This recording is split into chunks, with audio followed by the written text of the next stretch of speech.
แล้วมาฟังเพลงคู่กันเนาะจ้ะเนาะขอให้ทุกๆคนมีความสุขเด้อจ้ะเด้อปีใหม่รวยกันทุกคนค่ะ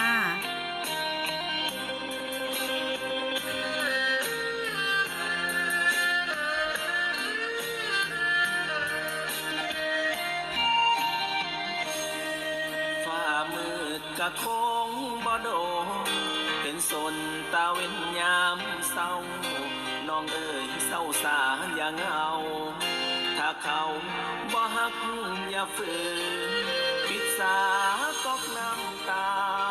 ที่มันหัวออกเวินไปแล้วเขาคงบ่คืนอย่าฝืนให้เสียเวลายามน้องท้ออ้ายจ้ามื้อนี้ขอขัดผ้าเขาทำโทษหัวใจหนาว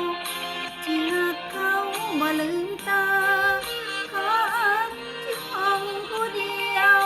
ให้คนอื่นสมน้ำหน้าเอาหมอนข้างต้องน้ำตาเพื่อว่ามันสิดีขึ้นให้ตื่นจากฝันที่มันบ่ดีลืมตาสาทีอย่าไปสนคำคนเว้าคืนลูกออกจากห้องมากินข้าวเฝ้าสวงเฝ้าซื่อถ้าหากใจยังสะอื้นอายสิขอลืมเช็ดน้ำตาฟ้ามืดก็คงมาโดนเห็นสนตะเว้นยามเศร้าสิโลาะความหลังความเก่าให้โอกาสอ้ายเบิ่งใจเจ้าเขาเอาจ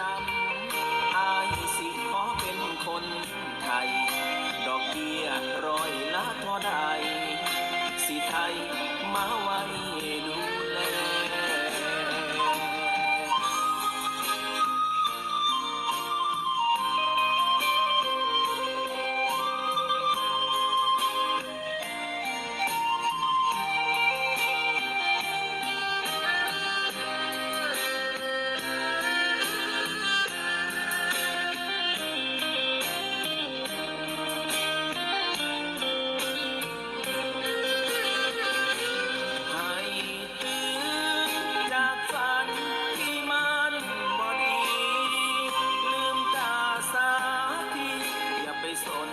คำคนเว้าพื้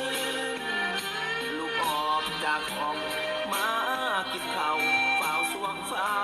ซื่อถ้าหากใจยังสะอื้นอายสิขอลืนเช็ดน้ำตาฟ้ามืดก็คงมาโดนเห็นสนตะเว้นยามเศร้าสิโลาะความหลังความเก่าให้โอกาสได้เบิ่งใจเจ้าเขาเอาจ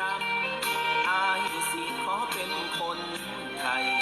ดอกเบี้ยร้อยละเท่าใดสิไทยมาไว้ดูแลว่าแต่น้องให้เศร้าอ่อนแออายสิเทคแค่หัวใจ